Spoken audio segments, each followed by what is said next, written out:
I used to leave my computer on just to watch the screensaver, not because I needed the computer on, because I wanted to see the toasters fly or the pipes build themselves across the screen or that little maze thing draw itself out. What a joy. But somewhere in the last 20 years, that entire universe just closed. Nobody's screen does that anymore. Nobody's screen even goes dark and does something anymore. It just locks. And it's not only screensavers. They were once ubiquitous in all our lives, sure, but they're just one of several technologies that seemed permanent, unremovable, just part of how things worked, and then slipped away without most of us giving it a second thought until today. Today we're taking a look back at a few pieces of technology that were once genuinely important to all of us and are no longer with us virtually at all. But I can't explore forgotten tech alone. I'm going to need a man whose phone still plays Crazy Frog every time his mum calls. John, are you ready to leave a message after the beep? Lovely. Yes, I very much am, Al. It's a trip down the forgotten recesses of technological history today. Classic DPTM fare. And I started thinking about this because of a friend of the show, long-time listener, long-time caller, Ashley Dyer, your friend and mine, old friend, who recently put on a show in Melbourne. And because I have a baby, I don't get to do things like go to shows, but he was describing it to me and it just kind of got me thinking about the way things slip away from us culturally and technologically and we don't think about them. His play was actually about the history of what was kind of about the history of squash in Australia, which was big in the 1970s and 80s, and all around Melbourne you've got these old and other capital cities in Australia, you've got these old squash courts that are kind of frozen in time. Once upon a time, everyone loved it. You know, it was a very fashionable sport for kids to play, for people to play on their work breaks and so on. And then it just sort of people stopped going and everyone just kind of forgot about it. And I feel a bit that way about some of the things we're talking about today. They're kind of technological equivalents, things that in their time sort of shone brightly, solved a particular problem, and in the process kind of developed a certain culture, a certain aesthetic, a certain took a place in kind of technological history. But then that problem was solved and they just ceased to exist and nobody ever thought about them again. So I thought I'd start by talking about, as you've mentioned, screensavers, and perhaps you might have something to say as well about ringtones, and then we might talk about answering machines. So kind of all in the same vein of forgotten technologies that we haven't really celebrated or haven't really noted the passing of, and they shaped our lives in subtle ways. And so we're paying homage to them today. So to begin with screensavers, most people will be aware that they were there to save the screen. And what that meant was saving it from what they call burn-in. So the old kind of cathode ray tube screens, which similar to old cathode ray tube televisions and plasma screens, had a problem which modern LCD monitors don't, and OLED monitors do to an extent, but it's kind of solved by other workarounds, which I'll come to. But for a time, there was this possibility that you would have a consistent image on the screen of your computer that was unchanging, and that over time that would kind of alter the phosphor coating on the back of the cathode ray screen, and it would kind of form this permanent chemical change, which would result in this sort of burn-in, or the appearance of a kind of unmovable shadow of the shape of that image on your screen. So I might be writing like a Word document, and then I fall asleep, or I leave my computer on all night. Exactly. And suddenly, my Year 7 essay that I've written about a show about my favorite TV show, Perfect Strangers, the word Balky is just burnt into the screen. Exactly. And never to be removed. Yeah. The Isle of Me posts and Balky is on my screen forever. maybe that's what you want. In that case, bad example, because that's probably what you'd be like, fantastic, permanent. Great. The old Bronson pin shot. Got burned in forever. Got a bulky burn in. But yeah, let's say you're playing a game. It says game over. You throw your controller and leave the room and say, I'm not coming back until tomorrow. Then you start up the game and you're thinking, why does it say game over in the background? And suddenly you think, I need a screensaver. So it started off in the 70s really with very old model Ataris, which some of our more senior listeners will remember. I think the very first console I remember playing on was an Atari. And they had just like random colors that would come up after a certain number of minutes to prevent burn-in. And the kinds of screensavers that we're more familiar with, I guess, kicked off a few years later. So in the 80s with Apple Macs and slightly later with Windows. And one of the most common that, many of our listeners who grew up in this era, I don't know to what extent people now would be, like your Gen Zers would even be aware of this imagery, but it was iconic in the kind of early years of kind of 90s computer culture, were the screensavers produced by After Dark, which was a kind of the product name for a kind of whole suite of screensavers. And the most iconic one was the flying toasters, which I think you mentioned in the introduction. You'd have flying toasters kind of slowly going across your screen, basically like old mid-century style chrome toasters, which had sort of stubby wings on them. So it was a kind of whimsical and absurdist image created by a guy called Jack Eastman, who apparently was a programmer whose his story is that his wife was a doctor, that he was often kind of programming at home late into the night, and that one night in a state of kind of delirium, he looked over his toaster and imagined it with wings, and then he thought, I'm going to make a screensaver inspired by that. This is a kind of weird imagery that's going to save so many screens. Exactly. And he worked for a company called Berkeley Systems at the time. And so After Dark became this kind of product name for the suite of screensavers and associated stuff that was released by Berkeley Systems, most iconically the flying toasters, but you also had like various other ones that then got picked up by Windows and by Apple Mac, like the kind of one where there's stars coming into you and you're like, look like you're flying through space. Yeah. And there's I used to put my face right up to the glass and imagine that I was a spaceman. Exactly. And in the early 90s, I mean, this was, it's hard to imagine that something that kind of started this way would be, I mean, it solved a very practical problem, and it was kind of boring in that, there was a sort of technical limitation that needed to be overcome. So you develop this product. But what's interesting, I guess, is you get this kind of development of an aesthetic that takes on a life of its own. So, early 90s computer culture became kind of suffused with this flying toaster and associated imagery. There's like images from the early 90s, like, various kind of tech expos and things where there'll be like inflatable flying toasters around, people with flying toaster T-shirts, people with flying toaster hats, obviously mouse pads, things like that. And they sold millions of copies of After Dark screensaver packages.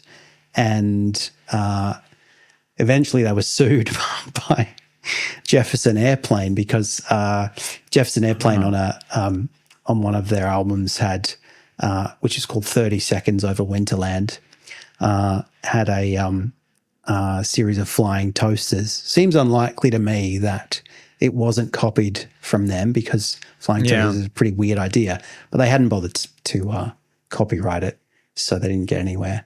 But anyway, After Dark continued, and then by 95, they'd sold over 2 million copies, and then they started to do tie-ins. I don't know if you came across any of this. They had you would have. They had they had licensing deals with Star Wars, with Star Trek, with Toy Story, with Marvel, with Disney, etc. And so, you know, I mean, screensavers became something that you could use to kind of promote an upcoming movie. There was the kind of Star Wars reboots. There was like various Looney Tunes spin-off cartoons that were big at the time. Disney was kind of starting to make its new generation stuff, Marvel, etc. The first Toy Story films, all of those had associated screensaver products. So you get one with, like, I don't know, Donald Duck or Boba Fett or whatever going across your screen, and lots of kind of people also created. I mean, those were kind of licensed products that obviously, you know, Disney or whoever was getting royalties from, and After Dark was getting sales revenue from. But then there'd be kind of off-license, shareware, user-created modules or third-party modules that were like using the After Dark code, but, you know, doing their own thing. And then you get the appearance of these screensavers in popular culture. So, you know, like early movies that are exploring the internet and computers and hacking and that kind of stuff. You often get references to this sort of imagery. So the After Dark screensavers show up in the background of movies like The Net with Sandra Bullock. In Futurama episodes, there's like a scene where a kind of ghostly flying toaster is chasing the characters. In the first Mission Impossible, which I think was kind of had some like hacky bits in it. And then, you know, so it's a big part of what I think of as like the early imagery of computers in the 90s. And then, of course, what happens is you get technological developments that make it obsolete. But before that, you had sort of companies like Windows. When they released Windows 95, they released it with a suite of their own screensavers, and that kind of made, I guess, a freestanding company like After Dark, which I think eventually got bought out by Microsoft, but made it less necessary, less popular. But many of the ideas for those early Windows 95 screensavers were inspired by that stuff. And you had, of course, the pipes, the mazes, the 3D flower boxes. And it's amazing. I mean, obviously you spend, you know, we've both spent kind of significant stretches of our young lives looking at those images. So when I bring them up, it's like I haven't thought about them for 20 years, but they're very familiar to me, and kind of very iconic. But then, of course, you get developments of screens that don't have a burn-in problem, and also you get more sort of sophisticated solutions like screens that will just sort of go into sleep mode after a certain amount of time, so that screensavers become less popular. And then everyone just kind of moves on with their lives, and we all forget about flying toasters. But, you know, Jack Eastman, it's probably the most significant thing he's ever produced. Yeah, I wonder what they're up to now. I mean, it's one of those markets that would have made millions and millions and millions of dollars. And I think another point to touch on, John, is it was a way to, I mean, like a lot of these, like in the next two technologies that we're going to talk about, it was a way that people could express their identity. That's why you would get you'd go, hey, I'm into this, and I'm going to express my unique identity through my screensaver. I've bought this particular one. I'm a Looney Tunes guy. My favorite sporting team has released their own screensaver on floppy disk that I'm putting on Essendon Bombers screensaver. I've got Essendon Bombers screensaver. And I think, I mean, this is not necessarily a screensaver. I think it's more like a lock screen, but I'm thinking, I don't know if this wouldn't class, I don't think, as a screensaver, but I'm thinking about the Dennis Nedry screen in Jurassic Park when they try and get into his computer and he's put some kind of thing in that's like an animation of himself going, and finger wagging. That's kind of like screensavery-esque.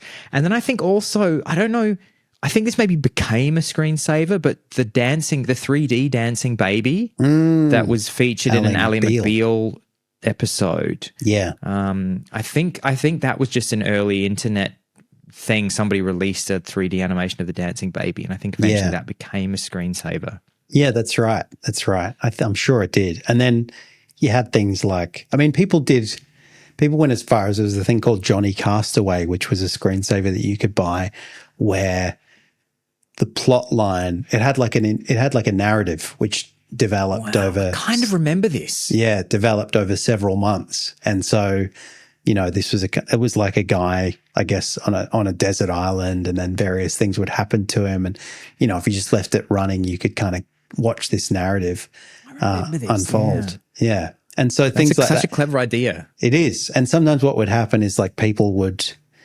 sometimes, people in those days used to get, well, I guess some people still do, but it doesn't seem like as much of a thing anymore. People used to get PC Gamer and magazines like that had, reviews of all the latest games. I mean, now you'd just be looking at that stuff online. But when you got a hard copy of a PC magazine or Apple Mag, you'd get like discs attached to the front cover as a kind of bonus offering. And then you'd go and download them, and often you'd go and install whatever was on them, and often there'd be screensavers and things like that we used as tie-ins for those sorts of products. Or, with your new operating system, it'd come with like an After Dark suite. And and it was the kind of thing, I was watching this thing recently about how in GTA San Andreas, so this was, I guess, 2002 or something, there was like rumors about, if you go to this part, there's a kind of there's a character that doesn't appear anywhere else, or there's there's a naked lady or something. And it's just kind of like urban myths that develop around like, codes and forgotten areas of games and things like that. There'd be that sort of stuff about screensavers, like if you wait for long enough, something will appear or something will happen, all that sort of shit. And Easter eggs. Yeah, little Easter eggs. And then, of course, the designers kind of, feed that back into their designs. But, I mean, it's fascinating the way that something that begins as a simple solve to a problem can develop so much kind of cultural baggage and weight. And also probably put a few people through school. The Eastman kids. The Eastman kids. They're living on flying toaster trust money to this day. John, did you ever buy a ringtone? It's a good question. I thought about that in the lead up to this episode. I don't have a distinct memory of doing that, but I certainly knew people who did. I think I bought a Pikachu background for the Nokia 3310, because that was another thing you could do. Is it was basically like a wallpaper for your Nokia. I think that's what I did. But everybody of our generation will remember that in the early 2000s, this was a huge market that was on television, where pre-smartphone you could buy ringtones. The ads were everywhere, particularly on late night television. And again, wanting to express yourself, everybody had these Nokia phones that had at the start they had these single notes that they could play. Yeah, and you'd get sick of just being one of the crowd. You got sick of no no no no no no no no no no no no. You're like, no, I don't want that. I want Everything I Do, I Do It For You by Bryan Adams to be my or maybe the X-Files theme song. Yeah. And this, of course, is something that is no longer with us either. So a bit of quick history. In 96, it was a Finnish company that sold the first downloadable ringtone. People were like, yeah, finally. And the way that you would do it is you'd SMS a particular number, and then you'd be charged, and you'd be sent the ringtone. You'd receive an SMS back. Your phone would beep, and you'd be all excited, and it would say something like, "Oh, do you want to install this ringtone?" And then suddenly you could choose a particular ringtone. You eventually could assign ringtones to particular people in your life, so the phone would ring, and you would know, oh, that's John, whatever. Yeah. in 2002, the US carriers like AT&T launched ringtone stores, and this is when the American boom starts. So around like 2002, when we were at university. In 2005, get this, US sales. I read this recently, actually. I read about the ringtone market recently, and I was like, I had no idea how fucking massive that was money-wise. In 2005, US sales peaked at 500 million, but global sales in 2005 were $4.4 billion of phone ringtones. So people were just, the music industry and the publishers were just making bank because everybody was like, man, I can't just be having the stock standard factory ringtones. Yeah. Can't be Johnny Generic.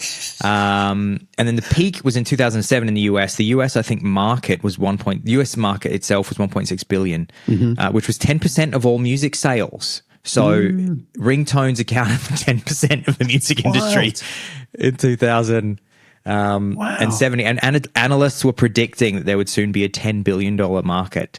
But then the collapse happened 5 years later. So essentially what happens is the smartphone comes along and suddenly you can now just clip MP3 files on your iPhone. Yeah. So why are you going to pay like $2.50 for a ringtone when you can just actually get the actual song itself?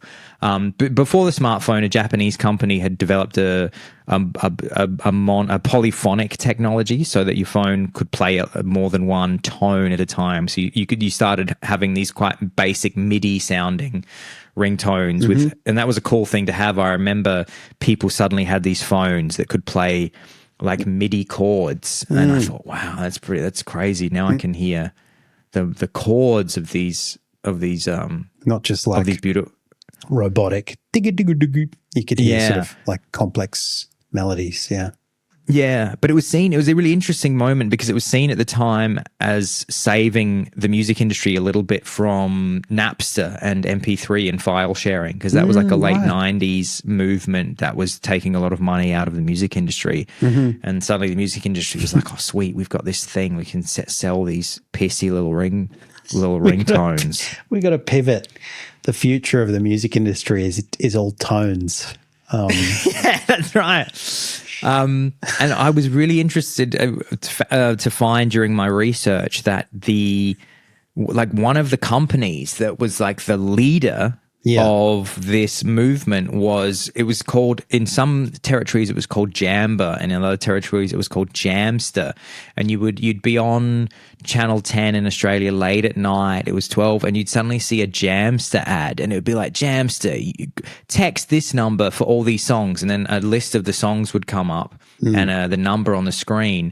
And that company was founded in Berlin in the year 2000 and was eventually bought in 2004 by another company called VeriSign for 273 million. And then News Corp bought a controlling stake for 188 million at some point. So and probably one of the idiot Murdoch children convinced Rupert to invest in ringtones. It definitely would have been, because they would have been like, Dad, you're so dusty and old. It's not about controlling conservative political parties anymore. It's all about ringtones. Dad. It'd say, okay, Lachlan, whatever. And then turned out they were wrong, and it was just about pissing in people's ears about electoral fraud. Thanks, Lachlan. I'll buy MySpace and Jamster. And exactly. News Corp is going to be on the up and up. And then I think, do you remember, John, the biggest ringtone moment? If I said to you, what's the flying toaster equivalent of It's all about ringtones? Toasters and frogs, isn't it? It's the crazy frog. It was a crazy frog. So for anybody that doesn't know, because Crazy Frog eventually became an actual single, like a music single in the charts, what happened was in 1997 there was a young Swedish boy called Daniel Malmedal. He posted himself imitating a motorcycle noise, which then got called the annoying thing, and it was him going bum bum bum bum bum bum bum. And I think it got passed around in emails back then. People would just email, "Oh, have you heard this annoying sound of a Swedish kid making a motorcycle noise?" Right. That goes viral in Sweden after he performs it live on TV. Then an animator found the audio and built that 3D frog with a little penis around it, and suddenly there was the frog doing it. And then Jamster, the Berlin company, licensed both of those things. And I think the first thing and then I think they mashed the Crazy Frog with the Crazy Frog with Axel F by Harold Faltermeyer, the theme from Beverly Hills Cop. And then that sold as a ringtone. So like you had that's right. Which I guess must have been being sold on these polyphonic phones, or the early phones that you could maybe upload an MP3 file to. And then so at that point, that's right. At this point, it's just a ringtone. It's not a song. So they must have made a little 30-second clip that was being pushed to phones at the time that could play an audio clip as a ringtone in like 2004. I kind of remember this actually. I kind of remember these early phones that could suddenly play MP3. So it must have been that. And then because the ringtone blew up, they were like, sweet, well, let's just release this as an actual song. And then they made a full-length dance track with the Crazy Frog going bing, bing. And That's right. And then it became a huge number one song across Europe, and it was even on the Billboard Hot 100. Wow. So that was a case of the music industry kind of doubling back. It was like, let's get into ringtones, and then ringtones actually informed legitimate music. Yeah, exactly.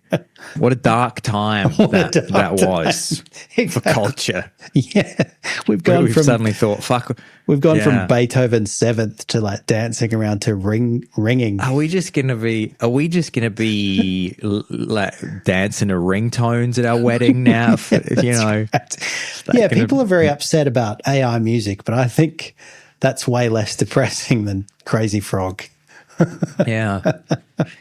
So another thing, and so like I said, like the iPhones killed the ringtone, smartphones killed the ringtone because suddenly you could just download an MP3 file. But of course, the other reason that the buying a ringtone and expressing your personality through a ringtone has died is because people don't really let their phones ring anymore. Yeah, like you don't that's hear. true. I mean, this is a thing that we haven't really spoken about. That I think we've touched on it in the show. Is that if you think about it, I thought about this recently. Do you remember how common it was to be in a movie theater and somebody's phone would ring, or a live performance and phones would ring? And I just feel like that doesn't happen anymore. Like I can't remember the last time that I was in a public space for some kind of performance and a phone rang. And I think it's because most people just have, like our generation and younger, my phone is never on. Like, people don't ring as much. So this is one of the things, is that people just don't call you as much as they used to because we have all of these texty apps. Yeah. You just text people on WhatsApp or Messenger. But then again, my phone is just always on silent because if you call me, I'll like pick it up if I'm there. Otherwise, I just you take the missed call as a kind of signal to contact that person back. That's right. Yeah. And so everybody just was like, it's pretty horrible that these phones are fucking ringing all the time. So let's just, and the only people whose phones fucking ring all the time now is boomers. Yeah, I know. And I say this with love, but I've just spent a week with Jacinta's parents, and I was like, man, there's nothing but Crazy Frog coming out of the Nokia. Sounds like a bloody, like a call center in here. They're just sitting, they're both just sitting in different parts of the living room, and all I hear is ding, dong, bloop, bloop. And I'm like, put your phone on silent. This is craziness. Yeah, my parents' phones just ring all the time as well. And it's cute that they're in this kind of middle part of the world where they're still attached to the culture of speaking on the phone, but now they're doing it through mobile phones. So they're still having that same kind of comfort through having a small talk conversation on the phone. But now they can have it in their car with hands free, and their mum can just say, Siri, call Michelle, and then I'll say to mum, but you just spoke to her 3 minutes ago, and she's like, yeah, but I've had this other one thing that I need to just check with her. Just text her. No, we'll have a nice chat. Yeah, it's true. They do kind of treat mobiles as, as mobile landlines, basically. Whereas I think as the new generation don't even like, using like text messages. They'll just like Snapchat you with kind of some bubble text that says like, "Can you pick me up?" or something. That's right. The other just before I close out, the other thing that killed the ringtone, John, is just that novelty fatigue, because of course it was super cool for a while to go, I'm going to express myself through this ringtone. And then eventually people were just like, this is kind of just getting boring. Cool. Yeah. This is just getting boring. John, I'd love to bring it back. Just have have the Bombers theme song as my as again, to reference the Essendon Bombers. I don't know why they're on my mind. Probably because they're selecting a new coach and it's a very tense time. But I'll have that as my ringtone and then be like, well, I'm just expressing who I am through my ringtone. I never stop doing it. Yeah. John, do you want to close out the show by talking about one of your favorite pieces of forgotten technology, the answering machine? Yeah. So it's kind of interesting actually that you mentioned the boomer use of ringtones, because I feel like they are probably the last users of anything resembling answering machine technology, which is just hanging on and basically gone. But they're also probably the biggest voicemail leavers, certainly in my life. Nobody, like Dan, my little brother, when he calls me, he doesn't go like, "Hi, John, it's Dan, just calling just give me a call back." Like, just doesn't happen. So whenever I get a voicemail message, I'll be like, "Oh, it's someone in my life who's over 60." But anyway, but it's the same thing where this, and I'll get into the details where it became. In some quarters, it's just in some articles and commentators describe it as a kind of proto-social media, because it became this way not just to express yourself, although it was that, but to kind of gauge your social network and your social capital in a way that social media kind of scratches that itch now.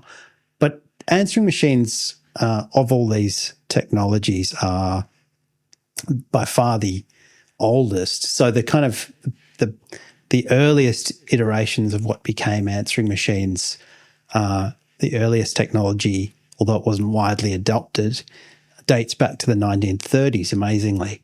And some of like Bell Laboratories, one of the early kind of creators of telephones, was kind of working on technology to record phone conversations and to kind of notify people that they'd been telephoned. And apparently they sat on one of these early inventors' prototypes for years because they worried that it would decrease the number of telephone calls being made. And of course, that was their business. But then in the mid-century, in the kind of 60s, you started to get like more ambitious prototypes.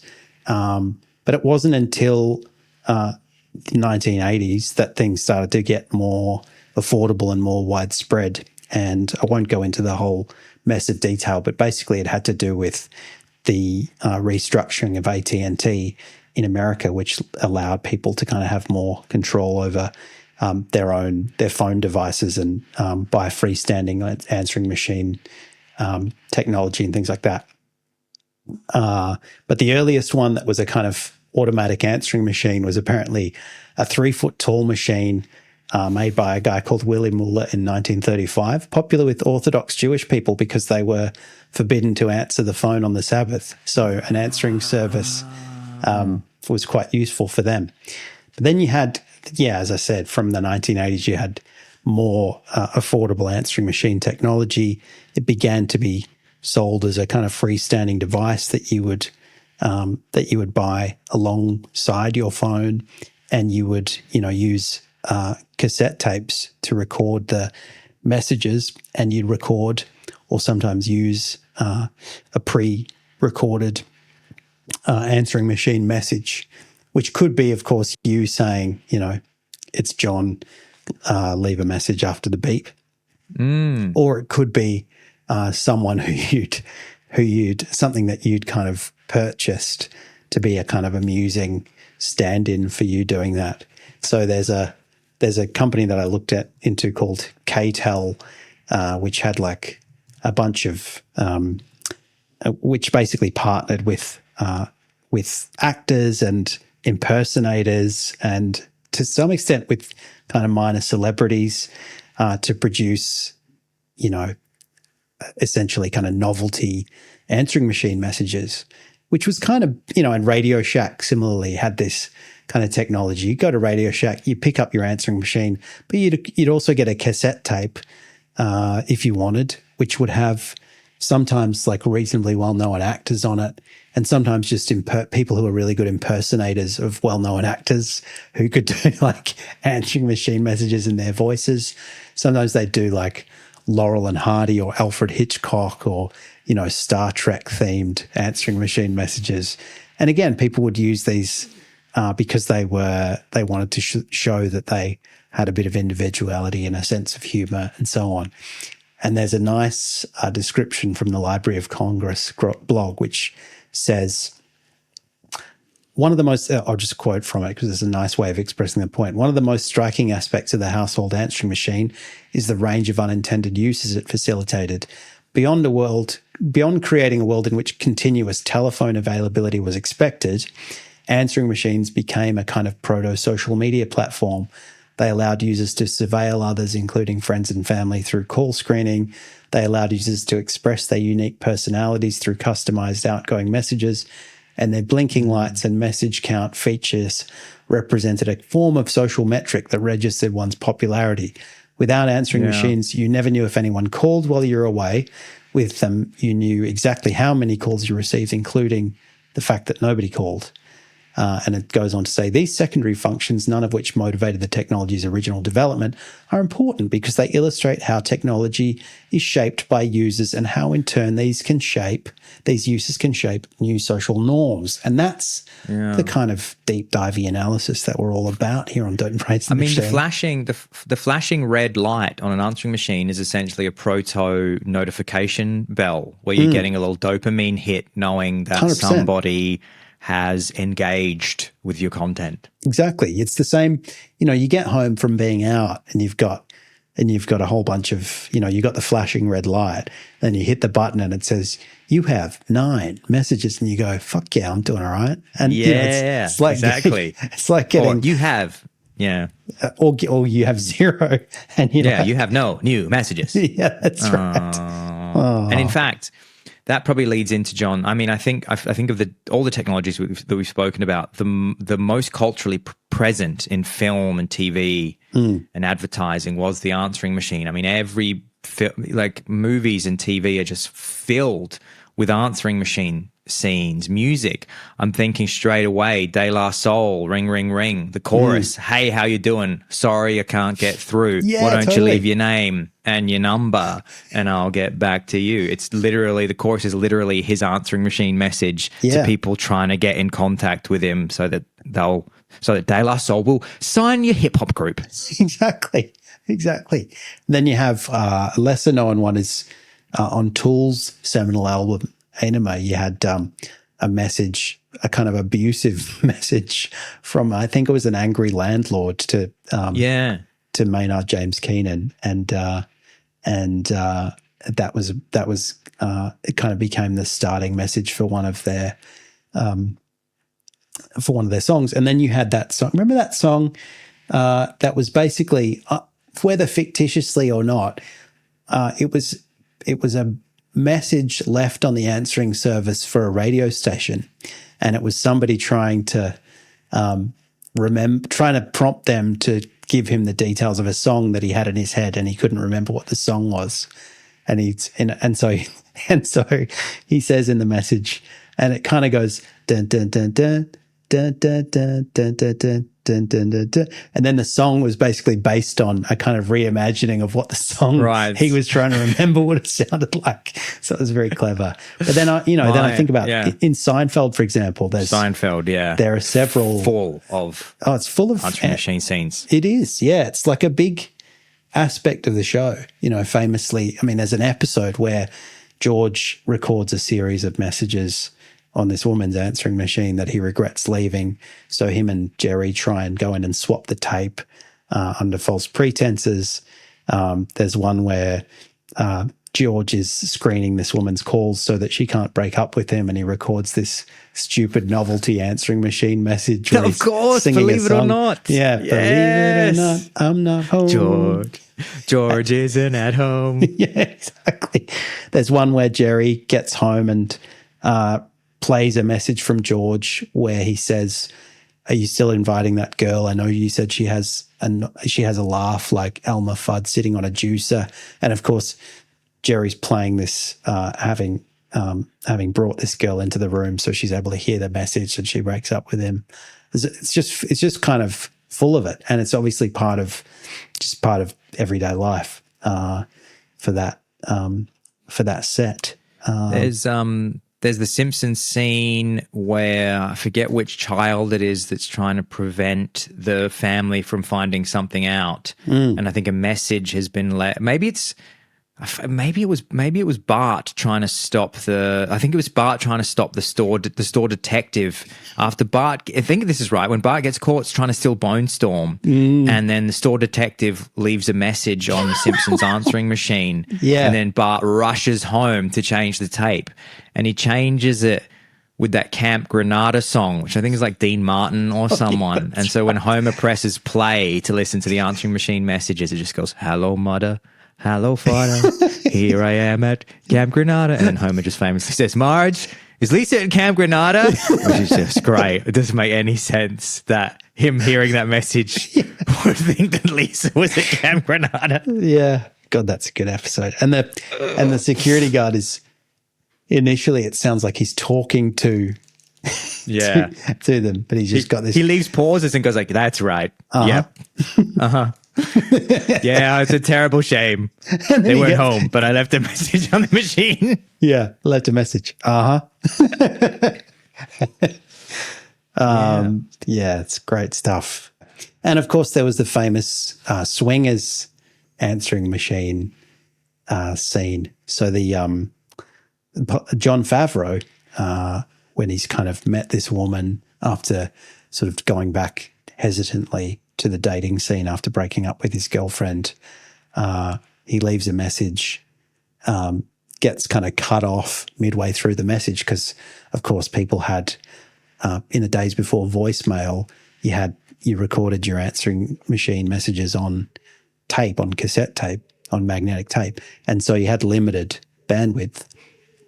And that's obviously what's happened. He's like rambled on for too long, and the message has cut out of capacity. So he rings back, tries to record another message, and it cuts off again. And then he rings back, and he ends up just kind of like unburdening himself about how he's not ready to be back on the dating scene and all this shit, just on the answering machine messages. And then the woman eventually picks up and says like, "Don't ever call me again." And then the answering machine, in this kind of weird magi-realist moment, starts talking to him and saying the comforting things like, "Don't worry about it. There's plenty more fish in the sea." And he's going, thank you, that's enough." There you go. I haven't checked, but I bet Friends is flooded with answering machine messages. Totally. Guys, if you're a Friends head, write us in and let us know what your favorite answering machine moment of Friends is, because I don't know what it is. I don't know if is it a Joey? Is it a Chandler moment? Can I be any more out right now? Could I? That would 100% be the Chandler message. Sorry, I'm not here. Could I be any more out right now? Boop. And probably Phoebe does a version of Smelly Cat as her answering machine message. Let us know. hello@dptm.org. John, that's been the Forgotten Technologies 3-piece episode. Thanks so much for bringing that to the table, guys. If you have some forgotten technology that you want to share with us, let us know. Hit us up at hello@dptm.org, or you can message us on the Instagram as well. And if you've enjoyed this episode, please share us with a friend. Please hit share and just go, hey, I'm enjoying this podcast with these two men, and I think you will enjoy it as well. It really helps us grow. Awesome. Is that enough of this episode, John? That's enough of this episode. Thank you, everyone. If you think we should release, maybe on the Patreon, look, patreon.com/DPTM. If you think we should release our very own members-only DPTM ringtone, if that sounds like a good business decision to you, let us know and we'll do it. Or maybe Screensaver. Maybe one of those radiation-reducing devices that they used to. We didn't even get into that they used to slap on phones. That was big business for a while too. I remember that. Yeah.